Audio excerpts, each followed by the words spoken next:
네, 이어서 2부는 이슈 인터뷰입니다. 스타벅스가 고객 증정품에서 유해 화학 물질인 폼알데하이드가 검출됐다는 점을 인정하고 사과하는 일이 있었습니다. 이렇게 알고 보면 건강을 위협하는 유해 물질이 생활 곳곳에 숨어 있다고 하는데요. 생활 속에 차단해야 할 유해 물질들에 대해서 자세히 알아보겠습니다. 유해 물질 전문가 전식약처 독성부장 양기화 박사 연결돼 있습니다. 박사님 안녕하십니까? 네, 안녕하세요. 양기화입니다. 네, 반갑습니다. 오늘은 유해물질 이야기를 해볼 텐데 저희 본격적인 인터뷰 들어가기 앞서서요.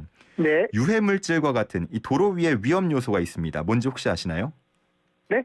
도로 위에 있는 그 위험 요소가 있는데 혹시 뭔지 아세요? 도로 위의 위험 요소요? 바로 음주운전이거든요. 음주운전과 그렇군요. 관련한 저희 청취자 퀴즈가 있어서 네. 요 문제를 다시 한번 우리 청취자분들께 내드리면서 시작을 해볼까 해요. 괜찮을까요? 네, 괜찮습니다. 알겠습니다. 자, 저희 슬라고시 문제입니다. 개정된 자동차 손해보상보장법이 지난달이죠. 28일부터 시행이 됐습니다.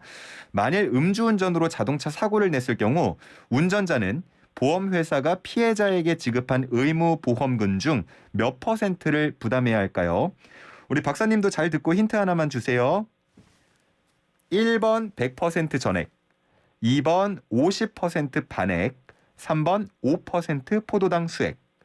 자, 정답 아시는 분은 단문 50원, 장문 100원, 샵 0945로 보내주시면 되겠고요. 우리 박사님, 네. 혹시 이거 듣고 정답 아시겠나요? 아유, 어려운데요. 어려우신가요? 네. 그러면은 그 박사님의 주장을 한번 들어볼게요. 정답을 배제하고 음주운전을 낸 운전자, 이거 몇 퍼센트 부담해야 된다고 생각하세요? 하여튼 3번은 아닐 것 같고요, 일단.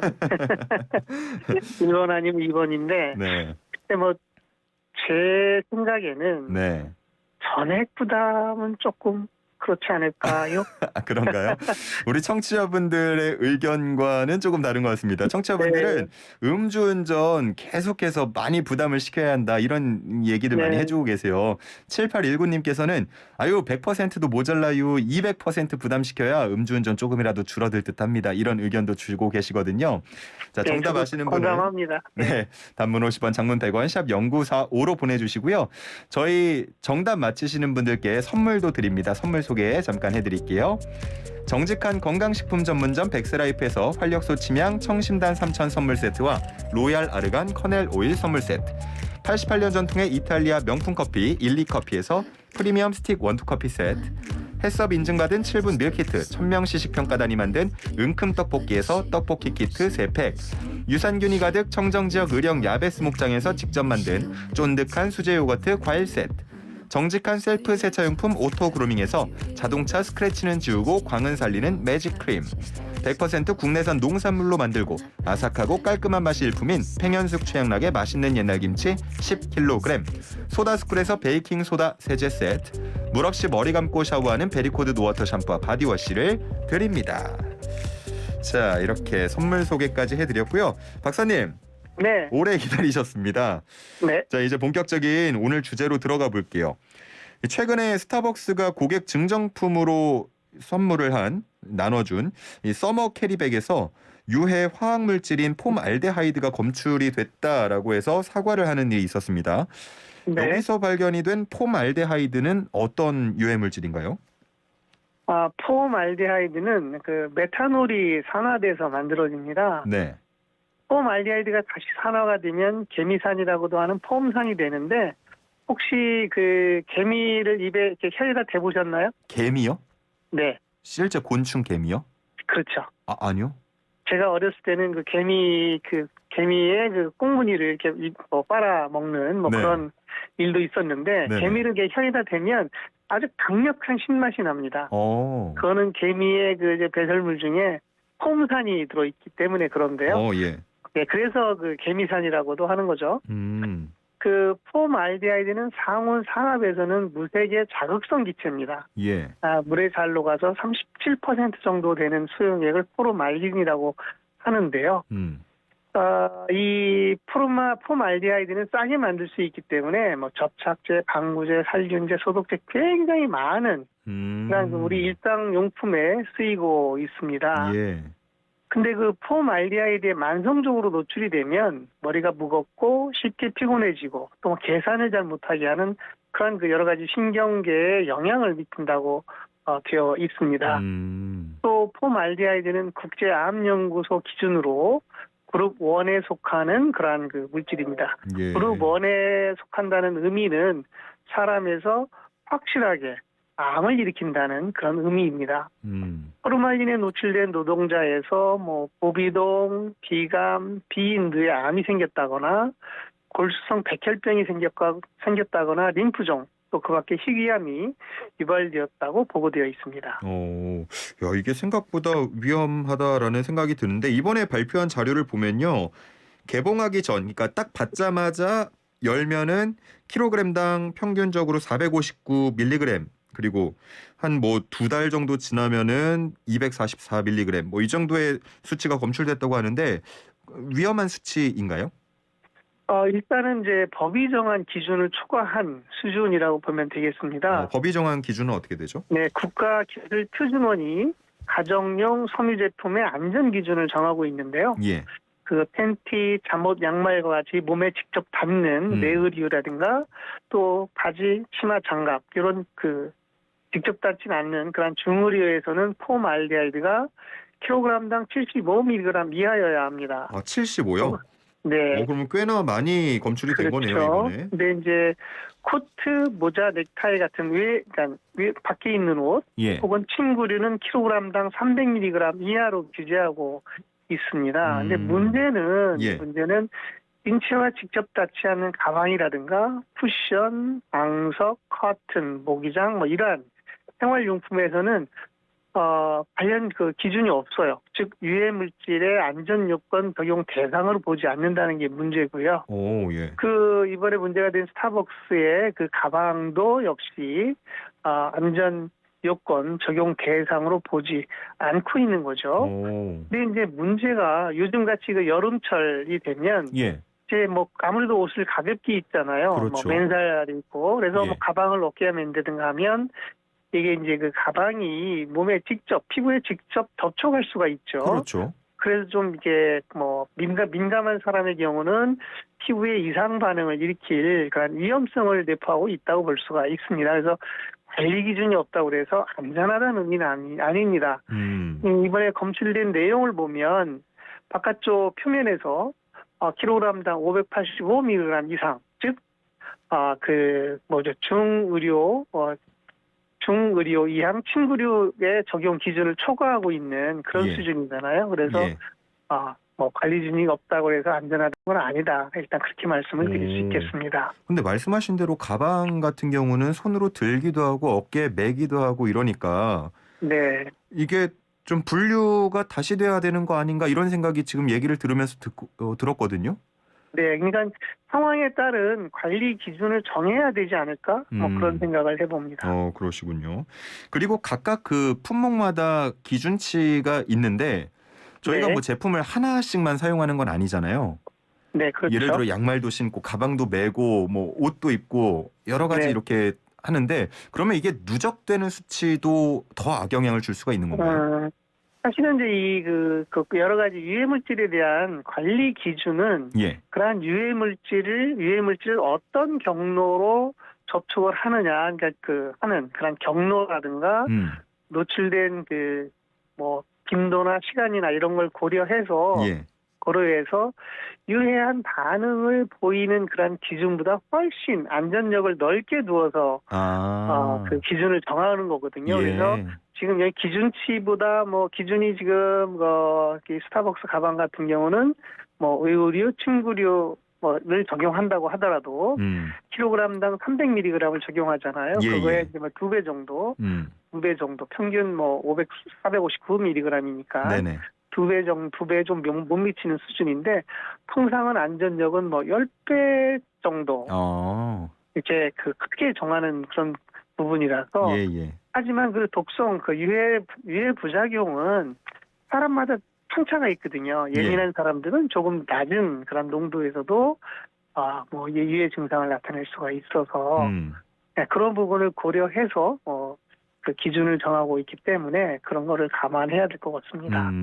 이번에 이 제품을 받으신 분들이 뭔가 좀 쾌쾌하고 이상한 냄새가 난다, 오징어 냄새가 난다 이런 반응들이 많았거든요. 네. 그로부터 아마 어떤 네티즌이 검사를 해보고 직접 네, 밝혀내고 이런 과정을 거친 걸로 알고 있는데 이 폼알데하이드라는 게 냄새와도 관련이 있나요? 아, 그럼요. 지금 제가 이제 병리학을 전공하고 있잖아요. 예. 그 병리 검사가 되게 이렇게 조직 수술을 한 이런 검체를 포르말린에 담아가지고 고정된 게 이제 정리과로 오게 돼서 이제 제가 그거를 검사를 합니다. 그래서 저는 이제 일상이 포르말린과 아주 밀접하게 관련된 그런 업무를 하고 있죠. 괜찮으신가요? 모르겠습니다. 40년 이상 해왔는데 아직까지는 뭐 그렇게 큰 문제가 없는 것 같습니다. 예. 일단 포르말린 폼알데하이드는 매운 코로 이렇게 냄새를 맡았을 때 매운 느낌이 들어요. 매운 느낌이. 매운 느낌. 코가 예. 이렇게 싸하게 매운 느낌. 예. 그래서 그런 느낌이 들을 때는 뭔가 지금 폼알데하이드가 상당한 농도로 있구나라고 이제 알아차릴 수가 있는데 스타벅스의 그 물품 증정품을 받았던 분이 쾌쾌한 냄새를 느꼈다라고 하는데 네. 그런 쾌쾌한 냄새는 아닐 것 같고요. 어찌됐거나 하여튼 폼알데하이드가 기준치 이상 검출된 거는 사실인 거죠. 예, 냄새와 무관하지는 않다라는 말씀이신 거죠. 네, 특징적인 냄새가 있습니다. 특징적인 냄새가 있다. 쾌쾌한 거랑은 좀 다르다 이렇게 말씀을 해주셨고 앞서서 잠깐 언급을 했습니다만 이게 결국은 한 네티즌이 직접 검사를 해보고 보니까 연구소에 다니는 분인 것 같더라고요. 네. 그러면서 이게 더 공론화됐던 것 같은데 이게 그분은 연구원이니까 그걸 검사를 할 수 있었지만 일반 사람들은 냄새가 난다 그래도 뭐 방법이 없지 않습니까? 이렇게 숨어있는 유해 물질들도 우리 주변에 많을까요? 많죠. 지금 폼알데하이드 같은 경우는 제가 앞서 말씀을 드렸습니다만은 우리 일상에 있는 모든 것들에 폼알데하이드가 들어가 있다라고 생각하시면 돼요. 모든 것들에 여러 가지 의복이라든가 위생 제품, 심지어는 가구, 주택 안에서도 이런 폼알데하이드가 나온다는 거죠. 왜냐하면 기체 형태고 또 이런 그 제품들을 표백한다거나 부식을 방지한다든가 이런 방부 살균 목적으로 폼알데하이드를 쓰고 있거든요. 왜냐하면 가격도 싸고 그래서 어떻게 보면 우리 생활주의에 폼알데하이드가 들어가 있는 그런 물질 여러 가지 일상용품들이 많다라고 이제 보시면 되겠어요. 이게 기준치를 넘으면 못 팔고 이런 조건은 없습니까? 이번에 증정품이어서 가능했나요? 아닙니다. 이런 제품들을 생산하는 그 제조업체에서는 법이 정한 기준대로 제품을 관리해야 됩니다. 그래서 이번에 스타벅스에서도 해당 제품을 필수하는 조처를 취했다라고 알고 있습니다. 근데 이 문제는 스타벅스의 가방은 아까도 말씀드린 것처럼 섬유 제품의 안전 규정을 적용할 대상이 아니기 때문에 그렇게까지 할 스타벅스가 이제 여러 가지 조치나 거의 사과라든가 이런 부분들이 늦어진 거는 법상 기준에 없기 때문에 관리 기준이 없기 때문에 그런 거 아닌가 생각을 하는 거죠.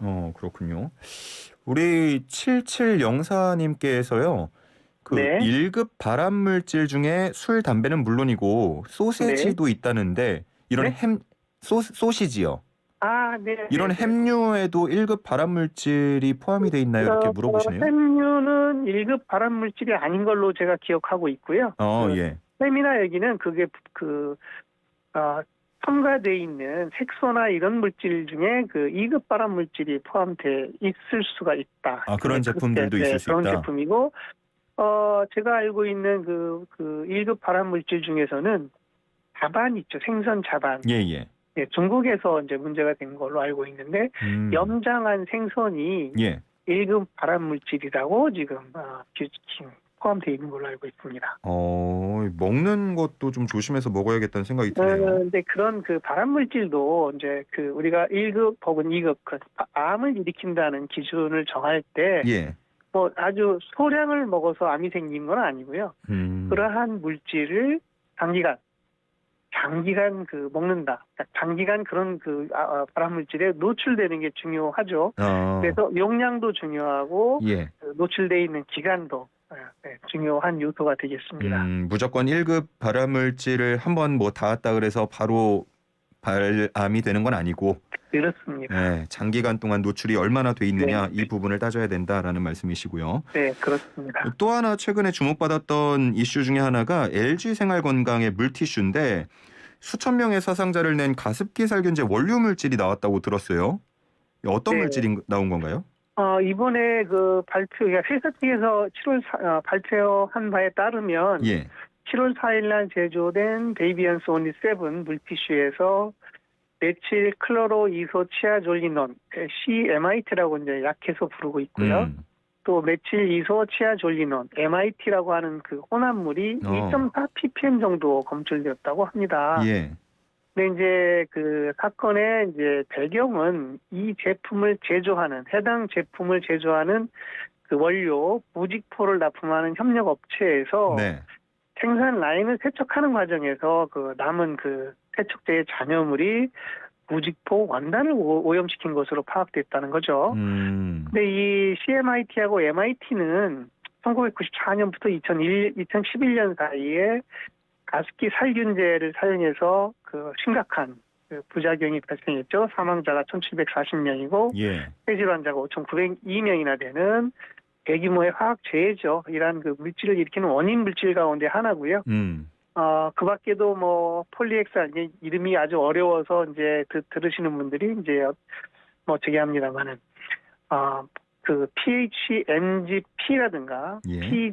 PGH라든가 염화 벤잘 쿠늄과 같은 5종의 화학 물질을 이제 가습기를 세척하는 세척이 아니죠. 가습기 안에 담는 물에다가 세균이 번식하지 못하도록 하는 그런 살균제로 넣어서 하는 그 상품을 만든 거죠. 그래서 이제 이게 가습기를 이제 뿜어내잖아요. 예. 그럼 이제 공기 중으로 품어 나오는 물방울을 이제 들이마시는 거죠. 예. 그래서 폐가 섬유화가 되면서 폐 기능을 손상하고 그래서 결과적으로 심각한 경우에 이제 사망하는 그런 사태였죠. 그래서 이번에 문제가 된 그 물티슈의 이제 가습기 살균제의 문제는 이제 이게 가습기의 경우는 공기 중에 흩어져 가지고 폐로 흡입하는 그 경로를 통해서 우리 몸에 들어오는 건데 예.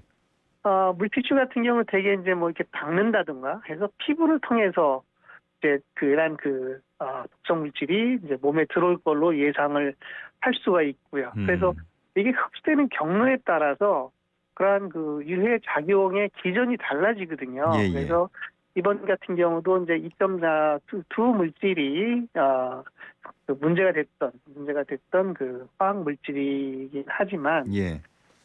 용량이 2.4 ppm 정도 수준이고 또 피부를 통해서 흡수됐을 때 인체에 어떠한 유해성을 나타내는지에 대한 그런 구체적인 자료가 없어서 뭐 이게 얼마나 심각한 문제인지는 좀 면밀하게 조사를 해봐야 될 것 같고요. 예. 이 CMIT랑 MIT 같은 경우는 네. 앞서서 저희가 포말데하이드 같은 경우는 그 농도나 이런 거 기준치가 있지 않았습니까?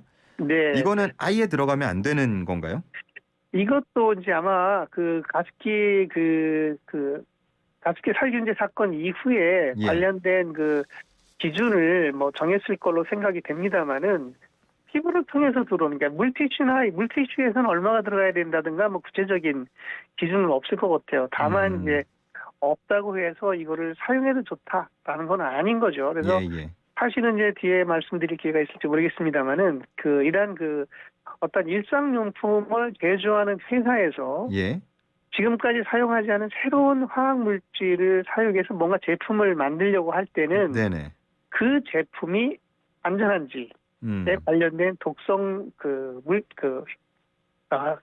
독성 효과라든가 독성 자료나 이런 것들을 확인을 하고 안전을 확보한 다음에 제품을 만드는 그러한 기본적인 자세가 필요할 것 같습니다. 예, 기업의 책임을 강조를 해주셨는데 일반 네. 소비자 입장에서 유해 물질로부터 우리들의 건강을 좀 지키는 방법 같은 것도 마지막으로 소개가 가능할까요?